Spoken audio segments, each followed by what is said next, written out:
Meluncur ke TKP. Siap, 86.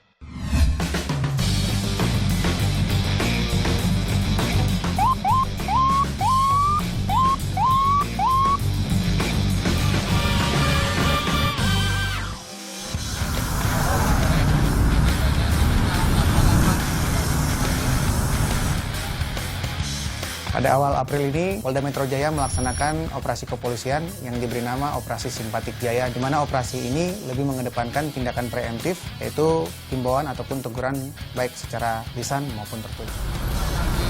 Perempatan ataupun dan kali ini kami bergabung dengan Satuan Lalu Lintas Polres Jakarta Pusat untuk melakukan penertiban di kawasan Simpang 5 Senen.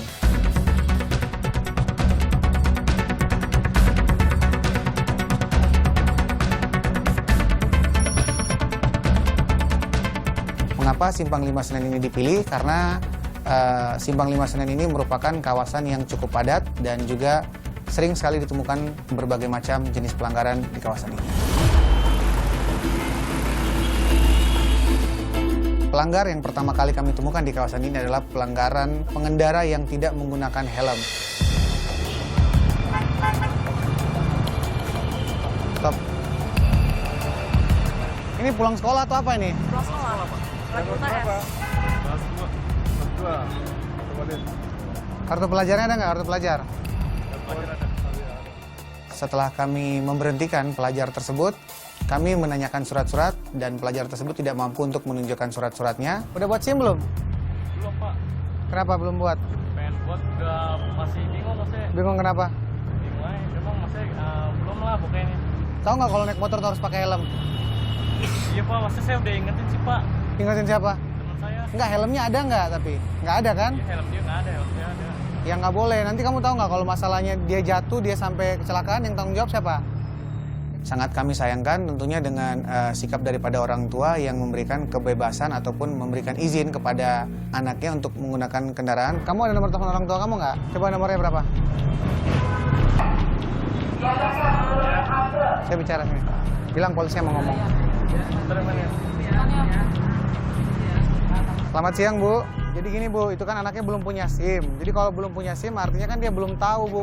Bahaya loh, Bu, anaknya kalau belum punya SIM dikasih motor, Bu. Ya, untuk memberikan efek jerahnya kami meminta anak tersebut untuk membacakan surat pernyataan, dan selain itu juga upaya yang kami lakukan adalah dengan memberikan surat pelanggaran tersebut kepada pihak sekolah, karena selain daripada orang tua tentunya pihak sekolah juga sangat berperan besar mengajarkan kepada anak-anak didiknya untuk tertib berlalu lintas. Janji nggak jadi pelopor? Kamu jangan naik Lia lagi ya, naik ojek ya. Setelah melakukan penindakan terhadap pelanggar tadi, saya kembali untuk melakukan pengaturan dan saya melihat rekan kami sedang mencoba untuk memberhentikan kendaraan. Pak, ini tukang ojek saya dari pengadilan, Pak. Saya tolong, Pak.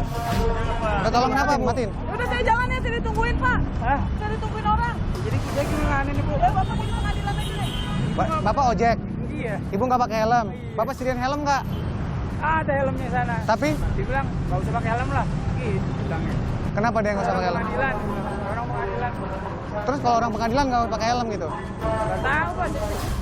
Seharusnya jika kita menggunakan kendaraan umum, dalam hal ini ojek, sebaiknya tukang ojeknya juga harus mengingatkan kepada penumpangnya agar menggunakan helm, dan sebaliknya pun juga demikian. Jangan justru malah menyampaikan bahwa tidak usah menggunakan helm, karena tentunya itu akan berbahaya buat penumpang tersebut. Ibu kenapa tadi nunjukin kartu untuk apa? Bukan, saya mau sidang, mau cepet-cepet gitu loh. Itu kan tukang ojek. Ah, terus? Ya saya mau jalan.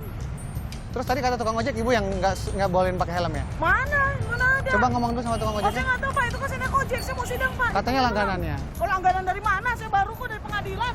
Saya mau sidang ini. Ibu apa memang? Saya pengacara, Pak. Pengacara nggak pakai helm gitu? Ya nggak tahu itu ojeknya gimana. Enggak, ibu tahu nggak aturan? Hah? Ibu tahu nggak aturan lalu lintas? Aturan nggak pakai helm. Loh, ini kita kan naik ojek. Iya nggak, saya tanya ibu tahu nggak Ya aturannya? tukang ojeknya begini nggak nyiapin, Pak. Bawa helm kok. Udah urusannya apa tukang ojek, Pak? Bukan ojek. Saya sangat sedih melihat kondisi ini di mana penumpang tadi yang bekerja di bidang hukum dan tentunya mengerti akan hukum, malah justru melanggar hukum dan mengajak kepada orang lain untuk tidak tertib hukum.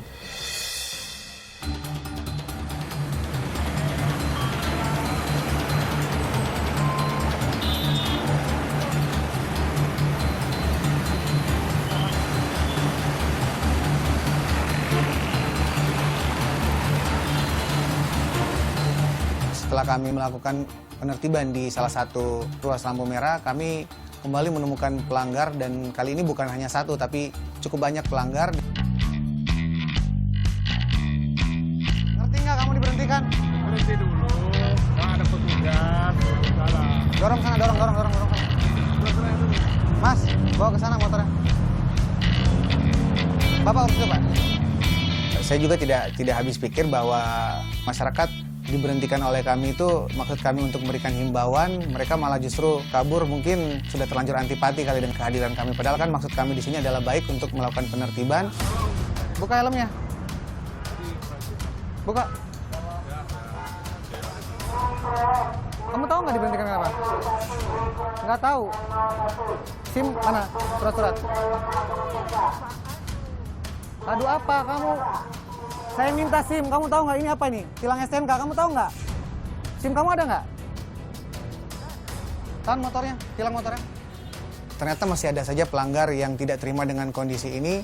Bukannya malah dia sadar akan kesalahannya, malah justru menunjuk orang lain. Nah, kondisi-kondisi seperti inilah yang harusnya disadari oleh para masyarakat, oleh para pelanggar. Apabila telah melanggar, akuilah pelanggaran tersebut dan jangan mengulangi lagi. Melanggar peraturan lalu lintas. 1.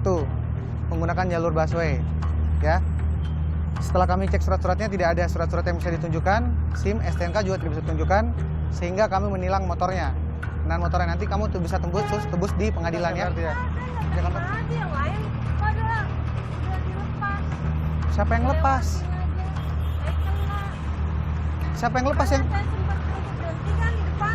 Yang lain juga berhenti tadi, nggak dongkol kayak kamu, udah tahu salahnya kok. Ya tentunya sangat kami sayangkan di saat kami menyampaikan himbauan kepada dia untuk tertib berlalu lintas, menyampaikan pelanggarannya itu apa, si pengendara tersebut tuh tidak menunjukkan sikap yang kooperatif terhadap kami. Siapa dia? Untuk apa ngomong ke saya? Kamu kerja di mana? Kerja apa? Kerja apa? Terus kamu karena punya bos begitu bisa kamu seenaknya?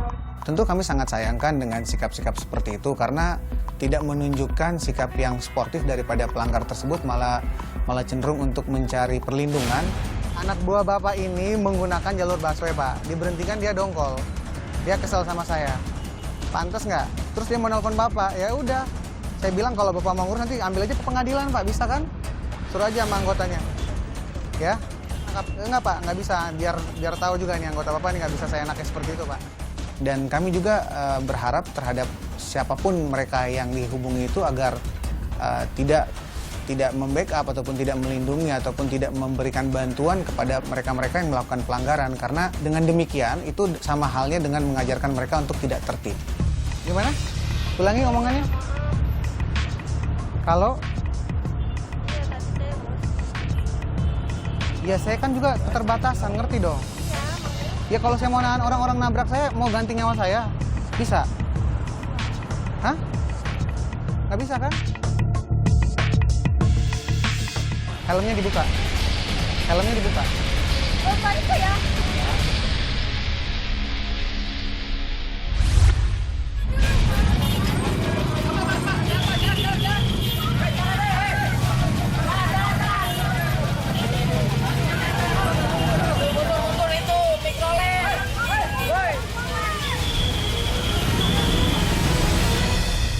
Meluncur ke TKP. Siap, 86.